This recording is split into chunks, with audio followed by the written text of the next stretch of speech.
So let's talk about Rain Man. Walk down the lane with a happy refrain, just singing, singing in the rain. The movie Bam! The future of rock and roll. 97X.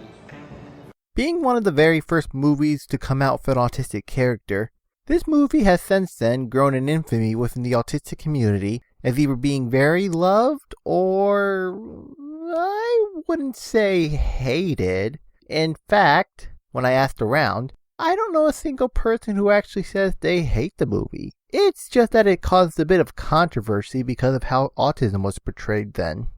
Back then, this... In a restaurant, you need a fork. Of course, I don't have my toothpicks. You don't need toothpicks, Ray. Pancakes keep sliding off. You can eat with a fork.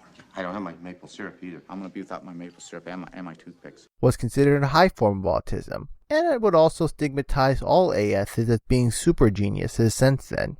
But before we get into that, let's talk about the movie itself. I gave you a fresh pair of mine this morning. Not my underwear. I told you to go in the bathroom and put them on. Where are they? Of course, they're in the pocket of my jacket. Where? Here. These are too tight. I don't want them back, Ray. These are not. The story takes place in 1988, where a young car dealer named Charlie discovers his father, whom he never had a good history with, has died, and because of past grievances, he has left his entire fortune in the hands of his mentally unstable brother, whom he had never known before, named Raymond. So, in order to get what he believes is his fair share, he more or less kidnaps Raymond to get what he wants, where, due to Raymond's fear of flying and change, makes him have to travel halfway across the country by car where, well, you can probably take it from here. The person being used makes the user's life a hell. We see it as poetic justice, and the character grows and bonds with each other all along the way. Well, Charlie does anyways, but Raymond, we'll get to that in a bit as one of my biggest criticisms of the movie.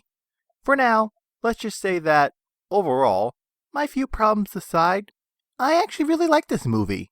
Like I said, I don't really know anyone, inside or outside the autistic community, who legitimately hates this movie. As a story about a guy trying to make money off someone less intelligent. How much 312 times 123 is? 38376. He's right. What? He's right. He's right? Yeah. Okay. I guess that wouldn't work here. You know how much a candy bar costs? About $100. $100, huh? Yeah, You know how much one of those new compact cars cost? about $100. Alright. So the story of a guy trying to scam someone they think isn't smarter than themselves to make some money and get their just desserts in the end. It's an excellent movie. All the performances come in nicely. There are some really great visual shots, and it's both an enjoyable and deep-feeling movie. Though, I'm not here to talk about the movie itself. I'm more focused on the part people in the autistic community, myself included, can have issues with, and that's the fact the character Raymond is autistic. Now, a lot of criticism comes from more or less the fact that this was a movie made in the 80s, where, while autism wasn't new, it certainly wasn't well known either. There have been films about open autistic characters before, but this was the thing that started to make the word autism a more household name, and would even set some of the ASD stereotypes that would linger even to this day.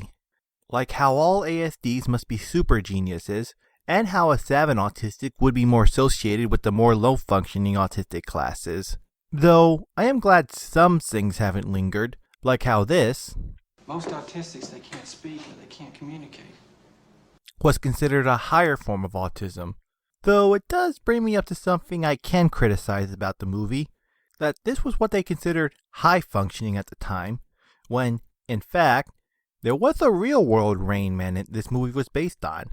However, unlike Raymond, Kim, here, while still having many ASD problems, was able to, when the movie makers were in production of this film, was able to communicate with people and handle difficult and stressful situations, unlike Raymond, who could just barely handle not getting his underwear from a select Kmart store. Getting further away from Kmart. You don't have to go to Cincinnati to get a pair of underwear at Kmart. You have to go to Kmart. Remember, the movie is suggesting to us that Raymond is a very high form of autism, and this was Jim around the time. Many things in me that you can't even guess them all. So, for me at least, my biggest issue with the movie is this. Why did Raymond have to be autistic? Think about it. If Raymond was just full retard, everybody knows you never go full retard, then how much of this movie would truly be different? And you can make the argument that it wouldn't be considered the classic that it is today, but I mean plot-wise. Personally, I think the only big change would be the Vegas scene, which is great. Charlie isn't broke anymore thanks to Raymond's inability to get on a plane that made him miss a business meeting, which made Raymond's math skills come in handy, which helped form the bond. But with this movie being over 2 hours anyways, you could probably have just cut out the car drama in Vegas part, and the film probably would have been largely unaffected. Which, by the way, how is Raymond able to handle places like Vegas if he can't even stand driving in the rain? Ray, you take a shower, right? Yeah. Right? Yeah. It's the same thing as the rain. You get a little wet. What do you say, Ray? What do you say? Huh? Of course, he showers in the bathroom. Well, I'm just going to leave this open for you guys to discuss in the comments, because I don't want to be here all day, and I want to get on to my other biggest problem of the film, the ending. Now, I mentioned in my last video about how oftentimes writers in these stories featuring autistic characters do tend to give us a lot of development by the end of the normal character, but next to none with the autistic character. In When Carl Met George, even though the only development we got out of George by the end was being able to say, "Nice to meet you," it still works because, one, it showed the audience that this character has grown by the story's end, and that if we ever do see George again, we can count on him, along with Carl, growing and developing more in themselves. In Rayman, though, we don't really see any depth or development with the autistic character. We see Charlie has grown and developed, but for Rayman, it's like he's experienced no change at all. You want to stay with your brother? Yeah. Can I ask you something else, Raymond? Yeah. You want to go back to Walbrook? Yeah. Distinction between your brother and Walbrook? Yeah. Raymond, do you want to stay with your brother Charlie here in Los Angeles? Yeah. Or do you want to go back to Walbrook? Yeah. Which, I'm not asking for him to be a normie by the end. I just felt cheated at first when I saw this movie, and felt like I got nothing out of it since the whole premise was it had an autistic character in it. It's a similar problem I have with Max from Parenthood. Since he's more or less the show's biggest draw-in, and since he's usually just more of an obstacle for the parents to overcome rather than him being an interesting character who develops and grows, it feels a little cheating at time when I don't really connect with him strongly. Heck, half the time, it's his parents who will solve whatever difficult situation he is in rather than himself. So yeah, after seeing Rayman for the first time, I was left with a rather bad taste in my mouth with how it ended. Although, then when I decided to review this movie again and started doing some research, I stumbled upon this review by Sketchel and Ebert. If Rain Man were some kind of soft-hearted, disease of the week movie on television, the Dustin Hoffman character would probably get hit on the head and suddenly develop a normal personality. But that doesn't happen in this movie. He is autistic, and he will always be autistic. But during their long days on the road together, Cruz learns patience and acceptance for the first time. Yeah, as much as I didn't like the fact that Raymond got no development, how much more pissed off do you think I would have been if they had gone, X happened to suddenly make him a normal person? So, while I would have liked to see at least a little develop out of him, I guess I could look at it in another way. In fact, the more I thought about it, a smarter way that I haven't really seen in any autistic movie before. And it's something that teaches a rather hard lesson. There are just going to be some autistic people or autistic traits that you just can't help or fix.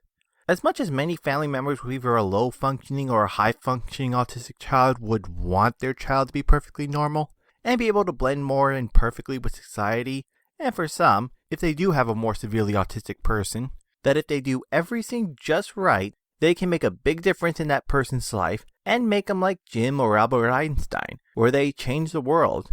In reality, more often than not, they're just going to be the exact same person you started off with, or at the very least, all you're going to be able to do is give them a slightly better communication skills or help them get over a few meltdown fears.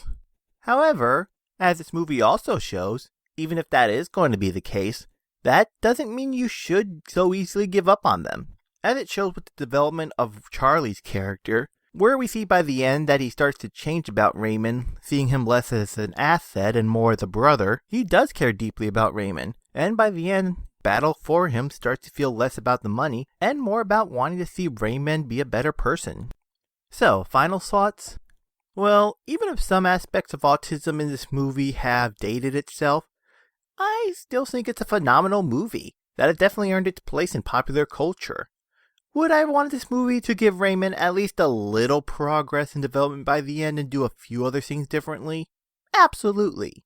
But I suppose with anyone with autism or some type of disability, it's not about what they can't do, but what they can do. That makes them a truly amazing person, and thus makes this a truly amazing movie. There's not going to be any more questions, okay? Yeah. No more questions. I'll make sure of that, okay? Yeah. Ray? Though I do suppose this does present me with one last problem. Keenan Kel or Glee? Oh, heck with it. Shit. Holly. Good girl gone bad. Take 3. Action. You have my heart, and we'll never be worlds apart. Maybe in magazines, but you'll still be my star. Baby, 'cause in the dark, you can't see shiny cars. That's when you'll need me there. With you, I'll always share. 'Cause I'm Singing in the rain. Just singing in the rain. What a glorious feeling. I'm happy again. I'm laughing at clouds so dark up above. I'm singing in the rain. You can stand under my umbrella. Ella, Ella, under my umbrella. Ella, Ella,